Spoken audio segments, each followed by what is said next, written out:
right, ladies and gentlemen, welcome back to Student of the Gun Radio. I am your host, Professor Paul Markle, and working the board on the other side of the glass is Jared. We are at the Glass Case of Emotion Studios, which is located at Student of the Gun University here on the sunny Gulf Coast of Biloxi, Mississippi. Now, we don't always do celebrity interviews or special guests because we want to keep it that. We want it to be special. If you have somebody on every single day, it doesn't seem all that special. But when we do it, we like to do it right. We like to make it a unique event. And the gentleman who's hanging out on the line waiting for Jared to unmute his microphone right now is Lieutenant Colonel Dave Grossman, U.S. Army retired. And you're like, what? I know that name. I'm a gun culture person. Well, if you are a gun culture person, I can't believe that you don't know that. Lieutenant Colonel Grossman is the director of the Warrior Science Group, and he has a website called Killology.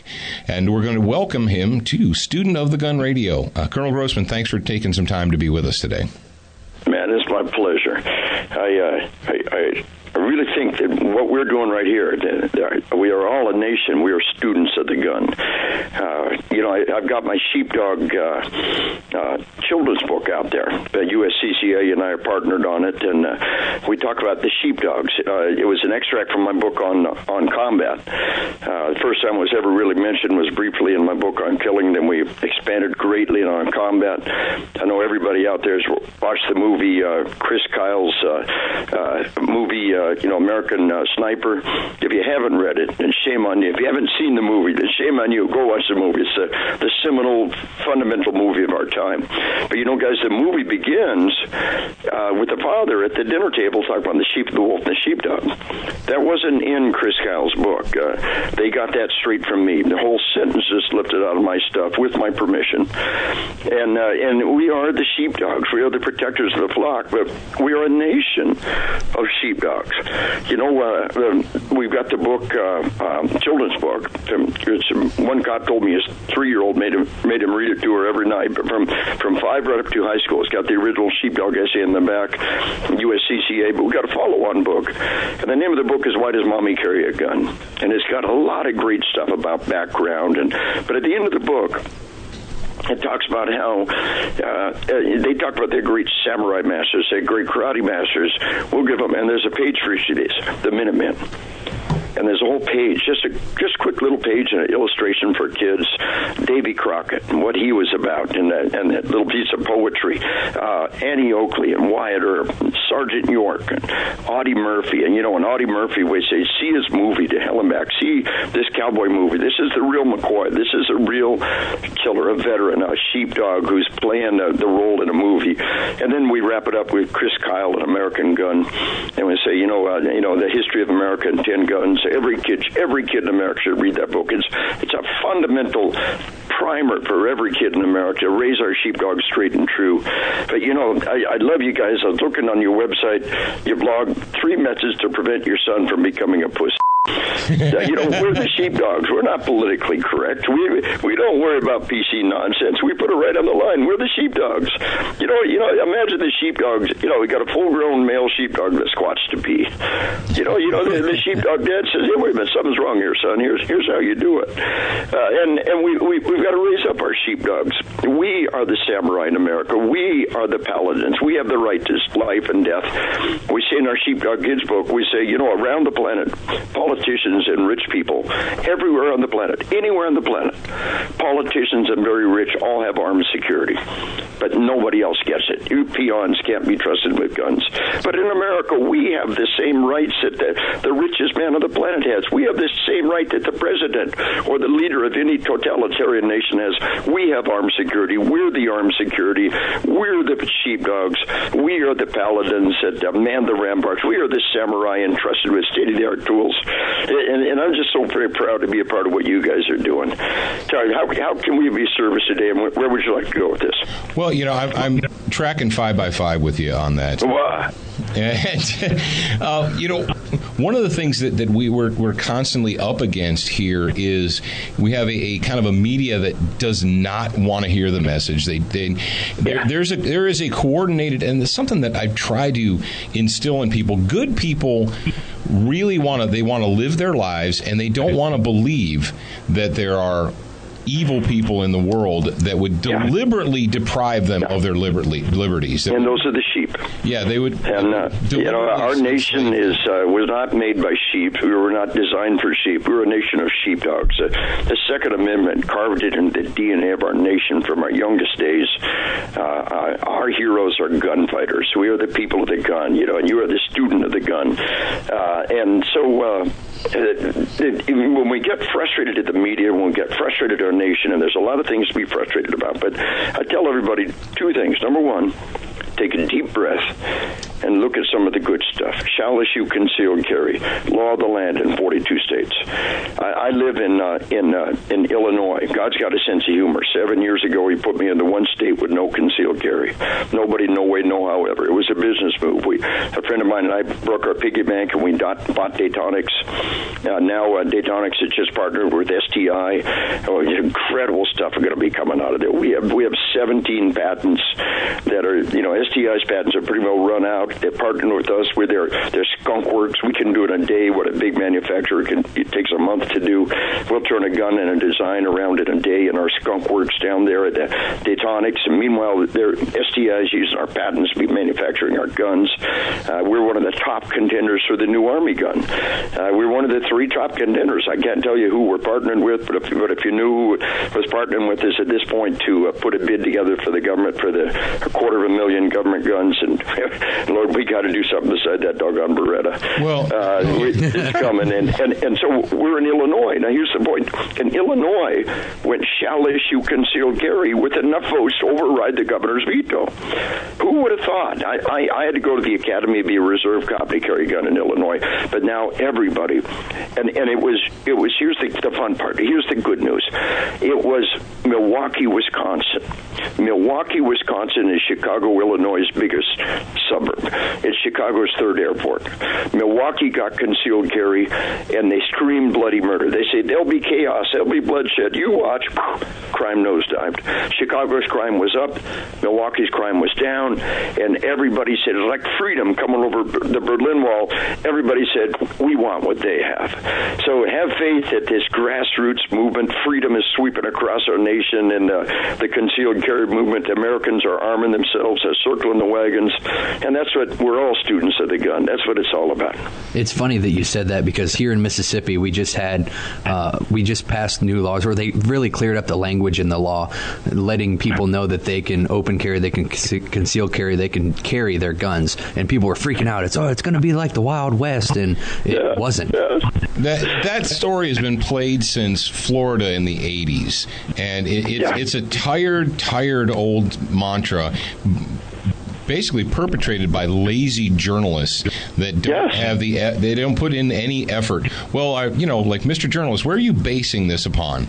I'm basing it upon my emotions. And I'm scared. Take a deep breath and look at 42 states that's already done it, and think again. Really, Israel is our future. Paul and Jared, when you look around the planet, Switzerland is our future. Israel is our future. Switzerland, every adult male is a member of the militia and has a military rifle and ammo in their home, and they have lots of other guns. You'll see them on their bikes on weekends, bicycling with rifles strapped over their back, going to the shooting match. In Israel, we have armed people everywhere. Americans have got to get used to seeing people with guns. I'm not an open carry guy, but I respect those who do. I want to be the stealth mantra. Well, the open carry guy is gonna draw the bad guys to him, then I'll cover his 6 while he's picking off the bad guys. But this is all part of the phenomenon in which we're reaching back into our roots. And I'll tell you something else. The students of the gun, I tell people, if I put 50,000 golf balls in the basement, hit the golf course twice a year, can we all agree nobody's impressed? You got to hit the golf course every weekend, and the 50,000 golf balls in the basement don't do you no dang good. If Americans are buying ammo, the circle in the wagons, very good, but 50,000 bullets in the basement and hitting the range twice a year, that's not what it's about. It's about 50,000 rounds of practice, and the one bullet coming out the barrel right now. There's only one bullet in the universe, the one coming out the barrel right now. You cannot impact the ones that have been fired. You cannot influence the ones to come. There's one bullet in the universe, the one coming out the barrel right now. And the only reason that bullet will do what you want it to do is because you fired 50,000 bullets in practice. And so that's the next step, really, is we exhort our sheepdogs, our samurai, our Spartan warriors out there, Mulan Labi, come and get it. But doggone it, it's about practice and hitting the range and doing the things that need to be done to prepare for the moment of truth. And, you talk about the media, Paul, and how they filter our news.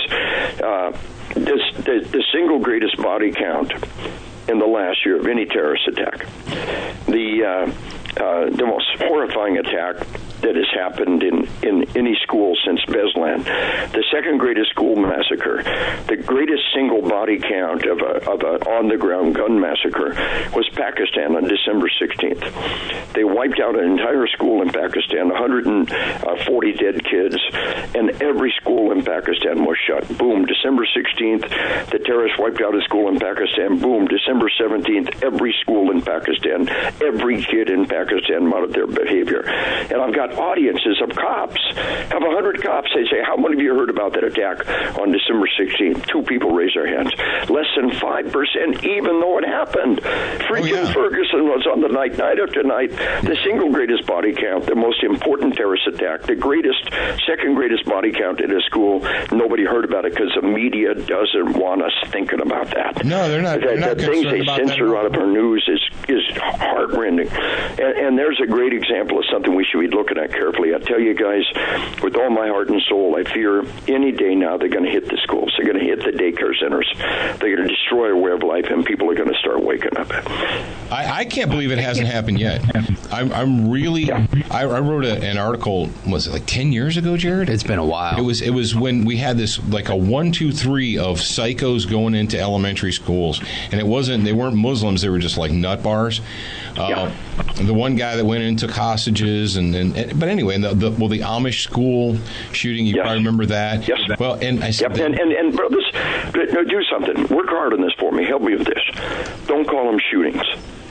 They're massacres. They're mass murders. A shooting is what happens on the range. And worst of all is when we take the most horrible criminals in history, call them shooters. You're a shooter. I'm a shooter. They're murderers. The fact that we would take our sport, our activity, our constitutionally protected right, shooters, and then refer to that as the most horrible crimes in history. Every time you hear the word shooter referring to one of these mass murders, every time you hear the word shooting referring to one of these horrible crimes, we should be kicked off right down to our socks. Do you see how they manipulated the language to take our activity, shooting, and make it a word for a horrible, horrible criminal act? So yeah, the Sandy Hook massacre. I was there after that one. The Amish school massacre. I was there after that one. I tell you, I think it's coming. I'm with you. I've been predicting elementary massacres for years. I tell my cops, and then I was in Hartford, Connecticut on the day of the Sandy Hook massacre in Newtown, Connecticut. 2 classrooms full of little first graders slaughtered, exterminated, 26 dead. And that morning in Hartford, Connecticut, before the crime had even occurred, I told them what I've been telling every law enforcement class going to see elementary school massacres. Look for helpless victims who can't fight back. And we promise no one in this building has a gun. And that's where the bad man's coming. That's amazing. And the next on the list, I pray that I'm wrong, but next is daycare massacres. Belgium had a daycare massacre. Japan had a daycare massacre. China's had repeated daycare massacres. All we can do is say, not my kid's school, not my kid's daycare center, and be prepared. Well, but there's this cognitive dissonance, this disconnect, where people refuse. Well, that will never hear, or the push to the exact opposite direction. We just talked about the Navy Yard false alarm today. Yeah. And how they're like, well, everybody did everything right. They sheltered in place, and this is what we want them to do. It's like, well, I said, all right, I'll play devil's advocate. Let's just say that it was real and that there was actually one or more monsters that got onto the Navy Yard again, and were doing their business. So they're all excited because they got helicopters in the air and SWAT teams dispatching, and everybody in a polyester uniform is running towards the Navy Yard. What good does that do to the people in the Navy Yard or the facility or the school or the whatever at that moment in time?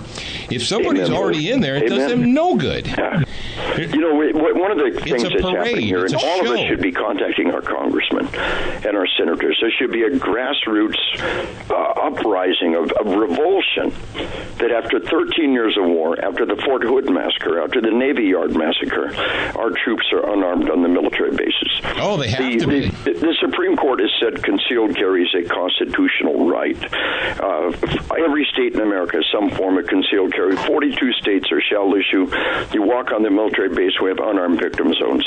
There is a generation of general officers that need to just tootle off into the sunset and let the new guys take charge. You know, and here's something else. You know how general officers are selected? They're nominated by the president and approved by the Senate, just like ambassadors, just like ambassadors or federal judges, nominated by the president, approved by the Senate. Now, what's happened is, ever since the Civil War, that we let the military nominate who they want, and the president rubber stamps it. But this administration has been playing the game hard. Mm-hmm. This administration is playing the game very hard, and they have all of their general officers by the short and curlies, and they're pointing them in the right direction. It is a straightforward political agenda to keep our military unarmed, to keep our military bases unarmed, and there should be an uproar, a revulsion with anybody who has anybody in the military. We should be cornering our congressmen and senators daily on why our military left unarmed. Why is this left-wing politics inflicted upon our troops? This is a political agenda. It has nothing to do with anything other than politics and making our soldiers and our sailors victims and unarmed targets. I can tell you why. I can tell you why they're not. That would require thought. Because there's a game on. Yeah. Isn't there a game on tonight? You got to watch football and soccer. I got to check my fantasy football scores, my league. That's the priority in America. Is how's my fantasy league doing? Isn't there a game on? Yeah. Congress contacting my congressman. What? Yeah. Contact my senator? Oh, I don't even know who he is. But we're the sheepdogs. If we're truly motivated, if we truly believe in this nation, then we'll be motivated to take action. And I tell you, there's two things that we can do right now. Number one is shall issue concealed carry national reciprocity. There should be national reciprocity for concealed carry, just like driver's license. 42 states are shall issue concealed carry. If every one of the senators in every one of those 42 states supported their constituents, it would be 84 votes in the Senate. I mean, that's beyond a supermajority. It's a done deal. They should have reciprocity nationwide right dang now. But what happens is the remaining 8 states are cutting crack deals. The remaining 8 states are selling their souls to prevent national reciprocity. We need it. Now, I'm a shooter. I would like to see a high standard, for national reciprocity. Every 16-year-old kid sweats bullets over passing his driver's test. I would like to see us sweat bullets to get our national reciprocity. I would like to see a nice standard set. But doggone it, 2 things. Number 1, national reciprocity, and number 2, arming our military on the bases. There's 2 things that we should be able to get our politicians aligned and motivated on right dang now as a grassroots movement, as the presidential elections start cranking up. Let this be one of the litmus tests that we hold our candidates up for. Well, as somebody who's been in the military, either in it or working for it, I've been a United States Marine and a contractor. And it used to, way back in the 80s when I was a young Marine infantryman. Welcome home, Marine. It freaking frustrated the crap out of me that I could be they could give me an M60 machine gun, rifles, pistol, all that jazz, but I couldn't have my own personally, carried gun. Oh, I could be trusted. At one point in time, I was a member of a security detachment that was in charge of security for nuclear weapons, like the real ones, like the big shiny silver bombs. And I was like, so I look at it, I think, okay, so you're telling me that I'm mature enough, intelligent enough, well-trained enough, and responsible enough to guard access to nuclear weapons. But at the same token, I'm not mentally mature enough to have a handgun on me. Amen. Amen. I mean, is that not enragous? And I'll tell you where it came from. In the mid-'60s, every staff duty NCO and every staff duty officer was armed. It was just part of the job. You strapped a pistol on. It was part of your job. Staff NCOs and officers were always armed. It was just part of who we were and what we did. Soldiers were issued their rifle, and they carried that rifle with them for the rest of their career. They took it home. Everywhere. They took it home. They transferred from base to base. They carried it on the, and then what happened was Vietnam, and our generals began to lock up the guns because they were afraid of their own soldiers. They were afraid the soldiers would rise up. These were the darkest days of Vietnam. The draft, people didn't want to be there. It's pretty much an urban myth, the fragging of officers, but a little of it did occur. And the generals were frightened of their own soldiers, and they locked up all their guns. We had Firebase Nancy, where Firebase was overrun and killed because the guns were locked up in Vietnam. And that's that mindset that's still with us. We've got generals who fear their own soldiers. And if that doesn't horrify you, if that doesn't just terrify you right down to your stomach, we have the Obama administration is supporting left-wing politics. And we need to play the game hard. When conservatives get control, we need to start playing the game with the general officers. Our grassroots troops are magnificent. Our field grade officers, our young majors and lieutenant colonels and the colonels, they're a product of 13 years of war. They're magnificent young men and women. They'll be the leaders in the future. But boy, we got a generation that got to pass off into the sunset without any thanks, and the new guys take charge.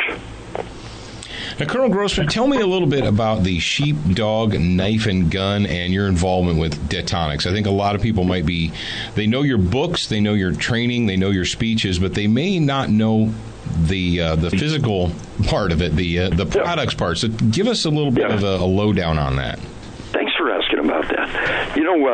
7 years ago, Bruce Fiddle and I broke our piggy bank, and we bought Detonics. And Bruce had some brilliant ideas that I think are going to revolutionize things. We've got amazing things, ergonomics. So we've got one of the top candidates for the military gun, the only one that's truly modular. Go online and look up the MTX, Detonics MTX, Mike Tango X-Ray, and see what we've got going on there. The only one that's truly modular, the only one that meets the fit to the 95th ergonomics. The critical component, put your finger on the trigger and draw an arc to where the web of your hand hits the back of the pistol. And that arc is a critical component. And it's got to be so that people with little hands can do it. The 1911 does it. Our ergonomics are even better than a 1911. We've got a drop-in striker file for a 1911. If the government says we want striker fire, we get a drop-in striker fire. We can put in basically any 1911. We've got the ergonomics on the lower. It meets everything the government wants. The government came to us and used our criteria as what was going out then to everybody else is what they wanted. Simultaneously, my son and I set up sheepdogknifeandgun.com. Just spell it out, sheepdogknifeandgun.com. And we've got a couple of great things going there. My specialty is the physiology of fear in combat, how it impacts your body. Under stress, the simpler things become very difficult. One of the things that become difficult is racking the slide. And what we've got is an ergonomic, the enhanced slide pulse. My wife, I'll be 60 next year. My wife so it's 58. She likes to shoot. She likes her old SIG 45, and she can shoot it good. But racking that slide has gotten awful hard for her. We put these slide pulls on, and it amplifies it greatly. We're a big fan of Sheepdog Knife and Gun of tailoring guns for females. We've got a great range in our basement. People come and they test fire guns. They find what's right for them. Then we make the gun to their specifications, and then they come back and test fire it at our range, or any variation thereof. We had somebody just yesterday. One of the guns we're recommending for our females is we really like the Kel-Tec, that 30-round magazine Kel-Tec. Now, it needs work. You cannot get that gun off the shelf and start shooting it. It needs work. The magazine needs to be tuned. The gun needs to be tuned. But once you tune that gun, and we work off the rail underneath for a lot of our females. We put some nice colors on it. Put the enhanced slide pulls. It's an easy slide pull. It's a great gun, and psychologically, it's got a huge muzzle flash. It's got a huge muzzle blast. You're on the range shooting that little Kel-Tec 22 Magnum. People say, "Whoa, is that a 44 Magnum? What is that?" It is shooting this rifle bullet out of a pistol, the 22 Magnum. It wins a psychological battle. It's got minimal recoil. It's easy to work. It's got a great 30-round magazine, and we really recommend that to our females. We're having great luck with that. Other guns that we're working on, we've got the trigger finger index point, and we believe it's probably going to go on our military gun. Bruce Siddle and I share the patent, but we say finger off the trigger. That's like saying don't think about elephants. The very act of saying it makes you think about it. What we say is where to put the finger. People say straight finger. No, you do not want a straight finger, because the first thing you have to do is relax that finger, and that's one step in the response that slows you down. You want to skip that step. Have your finger relaxed and bent when you get a trigger finger index point, and then a trigger finger shelf. There's a physical barrier. Your finger just lays on this shelf. A physical barrier. It greatly enhances your response time. The finger knows where to go. It doesn't need to be taught. It's being tested right now by a major agency with enormous success. They're novice shooters, or untrained shooters, or they're experienced shooters. Pick it up and boom, the finger goes right where it belongs. If there's convulsive clutch, the finger is guided back. The finger knows where it's supposed to go. It's relaxed. It sits right there on that spot. Check out what we've got, Sheepdog Knife and Gun. We're doing some neat works, and we're excited about it. We're just getting the word out to people and getting it off the ground. My son John Grossman is a master gunsmith, and we're having a lot of fun with that. This is our great samurai sword. This is the great Spartan weapon, Mulan Labe. Come and get it. We are the Spartans. We are the samurai. We are the masters of our profession with state-of-the-art tools, and we're excited about being part of that process. SheepdogKnifeandGun.com. Thanks for asking, Paul. We're excited about it. Well, it's funny. We've talked about the adoption or the transition, or what seems to be funny is the gun culture is really more excited about the Army's new pistol than the rank and file soldier, I believe. Yeah. I will tell you. I mean, a lot of guys shoot the Beretta. They're comfortable with the Beretta. It's a gun they were issued. It's a gun they used. My dad loved his M1 Garand, and he never let go of that M1 Garand. He was, in general, that Beretta is the most disliked firearm in the history of the United States Armed Forces. It was forced on us. It was never one that the guys really loved. I have great respect for the guys that make it sing and make it shoot, for the guys that are out there using it every day. But it has never truly been loved like most military firearms are. I think the Army's going to do a good job of getting us a good firearm platform that we can truly love. And of course, it's been true. The military firearm has always been the next generation of civilian firearm. Bolt-action rifles in World War I became the bolt-action hunting rifles of that era. The semi-auto M1 Garand of World War II became the semi-auto rifles and hunting rifles, and of course the AR has become the sporting rifle that many love. I love my AR. It needs, it's not perfect, but it's my baby. I think the time has come for us to get a great new pistol, and I know that people are deeply interested in it.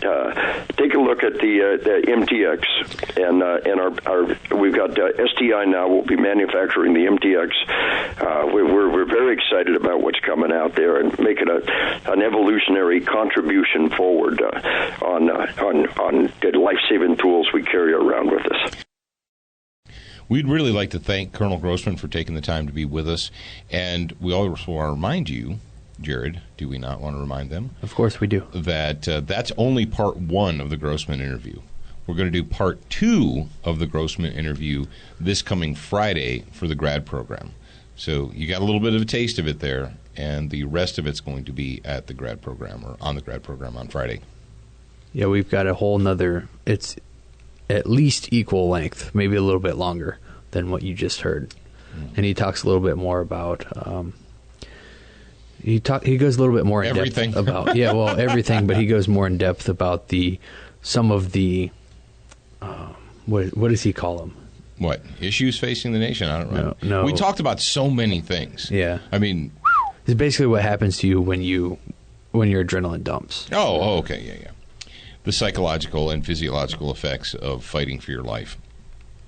But all right, so that's that, and let's move on. And it is Wednesday. Before we get into the SWAT Fuel Fitness Talk, we want to thank our friends at Century Arms, the makers of the C39 rifle and pistol and RPK, and it's 100% made in the USA. And Jared, I was going through the archive footage, and we got some really slick, good-looking footage of those Century guns. It's at Student of the Gun. Oh, did we really? Yeah, all over the place. Oh, and you're like, where can I watch that? If I wanted to watch a show with guns in it, can I do that somewhere? Where can I do that? You could do that in many places. Well, the number one way right now is if you want to watch it on demand 24/7 whenever you feel like it, you go to Roku. Get a Roku box. Listen up. Roku doesn't give us a dime for this, but I'm going to tell you this. Go and buy one of them. Go to Walmart. Go to Best Buy if you have to. I don't like Best Buy, but go to wherever they have these things. Price shop them. Figure out which one's right for you. They're like $39 or $32.95 or whatever. Doesn't matter. The fact is, you buy it one time, you take it home, you get your 14-year-old to hook it up. Now, you probably could too if you read the directions. Hook it up to your TV. You're going to be watching television. You're going to be watching on-demand app television, high def on your big screen. You're going to be doing that, and then you're not going to have to pay a cable bill or a satellite bill the next month and the next month and next month and next month and next month. It's a one-time payment, and you get to watch our show. We're not just a show, we're a channel. It is, and you're like, well, where can I find you on Roku? We're on the Student of the Gun channel. And our Fire app TV is in development. It should be by the end of the month. So hey, excellent. I'm excited for that as well. All right, so you want to see Century Arms guns? Go there. Crossbreed Holsters, you want to carry a gun? You should be carrying a gun. If you're not carrying a gun, you're wrong. Go to crossbreedholsters.com, and they can help you attach a gun to your body or attach a gun to anything else you want to attach a gun to. So check those guys out, crossbreedholsters.com. All right, Wednesday, you know what it means. And I know that you guys sit out there and you wait for Wednesday because you want to hear this song. You know you do. I know I do. Physically fit, physically fit, physically fit, woman, physically fit, woman, nice, sweet, fantastic, victory body ocean at the big tight and woman and nice, sweet, energetic, victory body ocean at the big tight and woman, nice, sweet, fantastic, victory body ocean at the big tight and woman and nice, sweet, fantastic, victory body ocean at the big tight and woman, I like to move it. He likes to move it. I like to move it. What does Jared like to do? I like to move it. You like fitness. I like fitness. Yeah. You know what I like? I like the fans, the listeners that get it. There are quite a few of them, actually. That get it. There, can you see that up there? I can see it now. Cool. My show clock is up. He was doing his move it thing. I thought he was just dancing, but he was pointing at the monitor that there was no time on. The show clock. All right. Shame on me. Shame on you. So today's fitness talk, we're going to talk about kids. I know a lot of you have kids. Some of you are thinking about having kids. Some of you deal with kids in one way or another. So we want to talk about kids today. When is a good time to get a child started in something? And something physical. Something physical. And obviously, I recommend some type of martial art. Mostly, wrestling is a great base to have. It teaches a lot of discipline, and it's not high impact either. But when is a good time to get your kids started? I haven't ever been told a specific age. Have you? Well, when they're out of... Here's the thing. When they can leave their mommy's skirt. Every child is going to be raised, and they're going to have a different maturity level. Now, obviously, you don't take kids that are in diapers to training classes or whatever. So, I mean, the toilet training, the potty training, that kind of stuff is important. Now, once they have the and that is psychologically, that's a really huge confidence builder for a child. Once they figure that they can master their own bodily functions, they can take care of business on their own. And then they don't need so much to cling to their mommy's legs anymore. As far as like 3, 4, 5 years old, 4 or 5 years old, that seems to be about the right time. And we had Ben on. We got a whole ton. You haven't even dove into that yet, have you? I haven't got there. We filmed when we had Ben Mookie Thomas here in the Student of the Gun studios. We filmed a whole bunch. And we were talking, Ben has a young son, and he's got him involved in gymnastics because gymnastics is a physical activity, but he's little. He's still a little kid. He's not even in school yet, but he can do something physical, something to burn off his energy, something to build coordination. And that's really all you're talking about is you're encouraging the kid to embrace physical activity. You're encouraging the kid to basically learn coordination, and you go from there. I mean, it's really a building block. But one thing that you want to stay away from, and Jared and I talked about this off the air, is before a kid reaches puberty, you don't want them doing high-impact activities. What is a high-impact activity? Well, first of all, you do not want kids lifting weights. All right, so the kid, you get a kid and he gets a 1 pound or 2 pound dumbbells and he stands next to his mom and he curls them. All right, that's one thing. But you don't want your kids getting into, and when Jared was little, and the reason I share this with you guys is when Jared was about 3 or 4, I was talking to a martial arts instructor that I really respected very well, and I asked him about it. And I said, when should I get him involved in it? And he said, get him into, and he said something very similar. He said, get him into an activity where he's learning balance, where he's learning coordination, physical coordination. But he warned me. He said, be careful. You don't want to introduce him into any kind of an impact activity until their joints are developed. Knees, elbows, arms, shoulders, all that kind of stuff.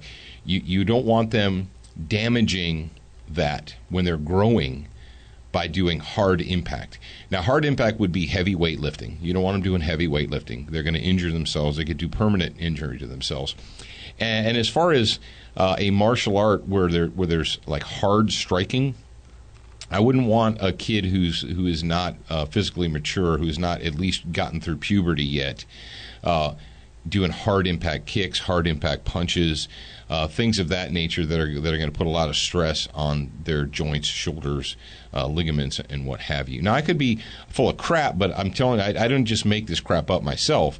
I've had the great privilege to. Dude, the fact that I got to know John Saylor and spend time with him, I'm honored. We're talking a gold medal Olympic judo coach here. Knows just a little bit about training people. Done it for like 35 plus years. I've had the great fortune in my life to encounter and spend time with some of the best trainers in the world. So if you got the little kid, I guess what I would say, you're like, well, when can I get him? Because a lot of guys, especially after we did the article about the beep. Yeah. Oh, that was yeah. Yeah, that was. I'm pretty sure that's what caught Colonel Grossman's attention. Yeah. I don't want my kids to be that way, so I'll get him involved in something super serious. Weed him into it. Lead him into it step by step. And I was told, I've been given an age range. It was usually between 4 and 8 is a good time to start. But the way that Dad described it is much better. And one of the things that I would definitely recommend is get your kids involved in something that actually requires them to be athletic. Because that you're building your child's their coordination, it's social skills as well, being able to communicate with with their peers and other people of their age. It's real. It's real, yeah. That it's tangible, and that's something that we were really losing at a rapid pace. It builds self-confidence, and that was one of the most important things that you can give a child. That you can give a child, yeah. It's not false. It's not fake. It's not contrived. When it comes to physical activity, the kid either succeeds or he doesn't. He can either do the exercise, or he can't. It's not something that he does with his thumbs on a phone or an iPad or a whatever Game Boy. What are those things is it the Game Boy that they hold in their hands? Yeah, whatever. Nintendo's Game Boy. I know. Guys, people are rolling their eyes like, yeah, it's a Game Boy. You hold everything in your hand. Yeah, you hold everything in your hands now. But my point is this: you either it's like when we talked about young people in shooting sports. The target doesn't care about your self-esteem. When that orange clay is scooting across the sky, it doesn't give a rat's fanny about your self-esteem. All that clay knows is you're either going to hit it or you're not.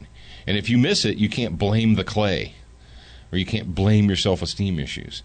You're shooting a bow. You're either going to hit the center of the target, or you're not going to hit the center of the target. It has nothing to do with your feelings. It has everything to do with your ability to do it and able to apply yourself. So give your kids something that they can be proud of. Really, that they can accomplish. Doesn't matter if it's just one little tiny thing. Put them in a position where they can know and learn achievement. That's what I would say. All right. We only have a few minutes to talk about other stuff because we spent so much time talking with the Colonel, but that's good. We wanted to do it. Moving on, let's thank our friends at Frog Lube. FrogLube.com. I think I just did that. Velocity Triggers at VelocityTriggers.com. Got a black rifle? They got a trigger for you. Brownells at Brownells.com. Now, Brownells, I'm going to come back to them in just a second. And Duracoat, our newest sponsor, thank you very much to everybody who went to Duracoat's Facebook page and sent a little note, said, hey, thanks. And I'm telling you what, if you got a gun that's plain and black and ugly, or if you've got a gun that ain't looking so great anymore, but you say, oh, that shotgun's only worth like $300, I'm not going to spend $200 to get someone to custom refinish it. That's cool.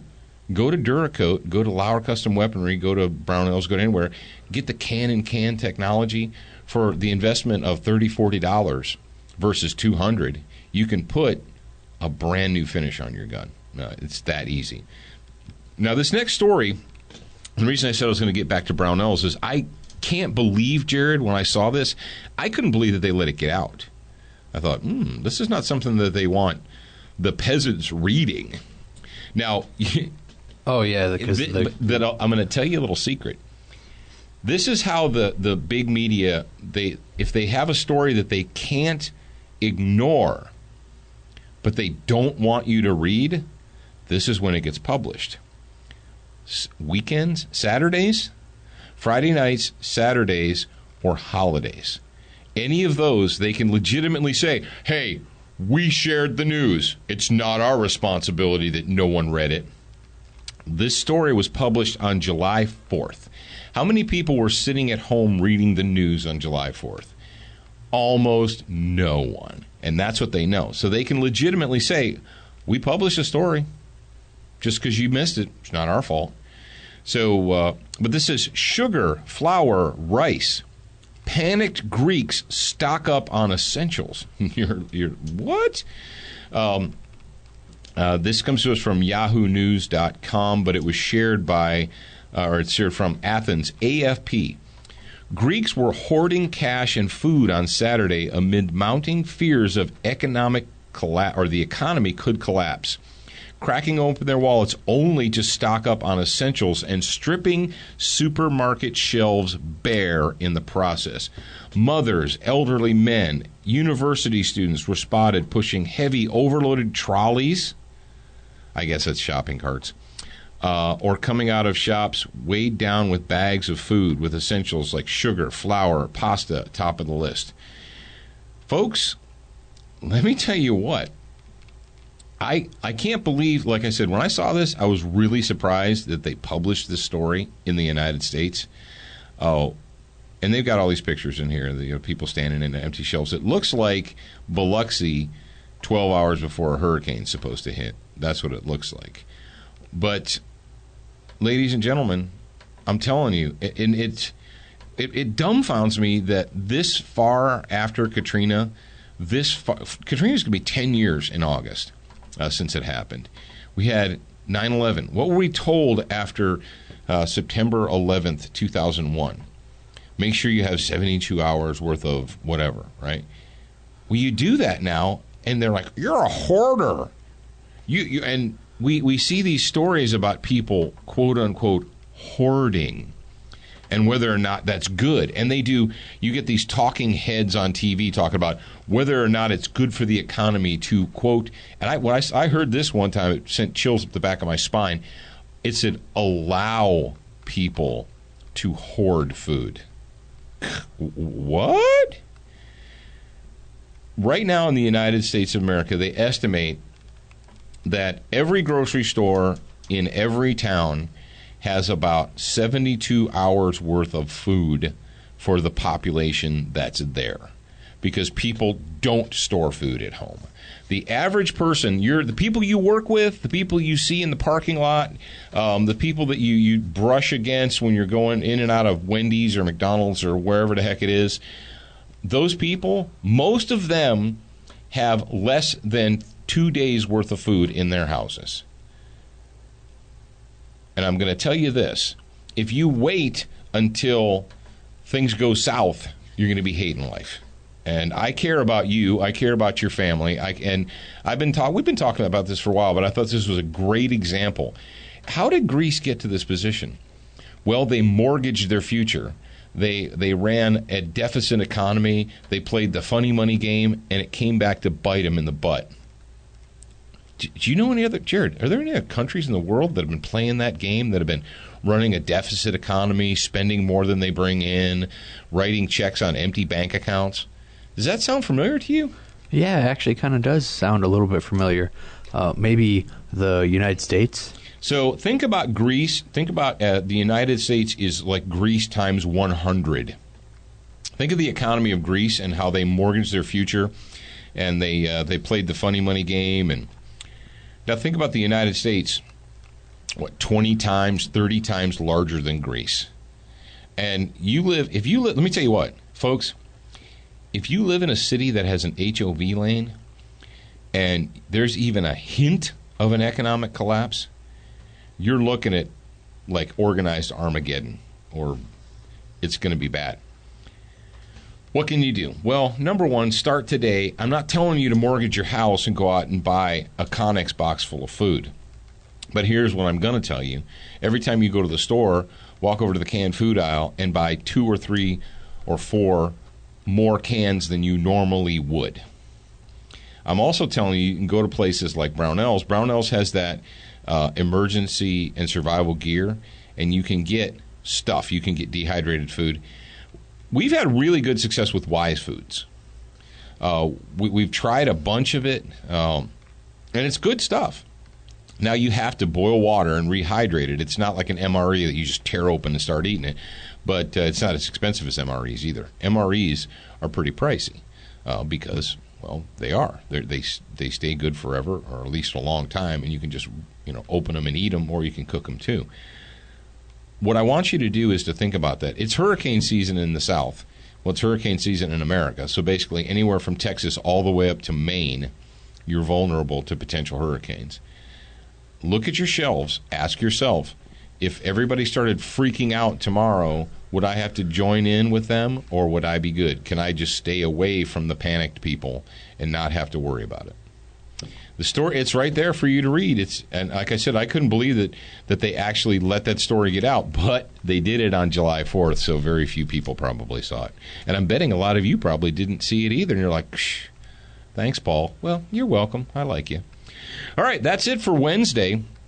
And thank you very much for joining us. Remember, now that it is Wednesday, and I'm excited, the Patriot Fire Team book is available. Faith in the Patriot. Faith in the Patriot. Why do I keep saying that? Because it's a Patriot Fire Team book. Yeah. So Faith and the Patriot, it's available now. Get yours. Now, get yours while the getting's good. Yeah, get it. The sale is still going on. 48 hours. Oh, that's right. From release of yesterday, you are still able to get the ebook for free as a complement to our the physical book when you buy it. But the thing is that you have to be subscribed to the list that is on studentofthegun.com, because that is the only way you can purchase that book right now. It's not available on studentofthegungear.com yet. It will be after we run this 48-hour promotion. 48-hour promotion. All right. And tomorrow, we've got so much stuff piling up in the stack that we had to push some of these stories off until Thursday. But we're going to talk about how gun possessors are all potential murderers. Did you know that? You possess a gun? You do? According to somebody in Chicago, you are a potential murderer.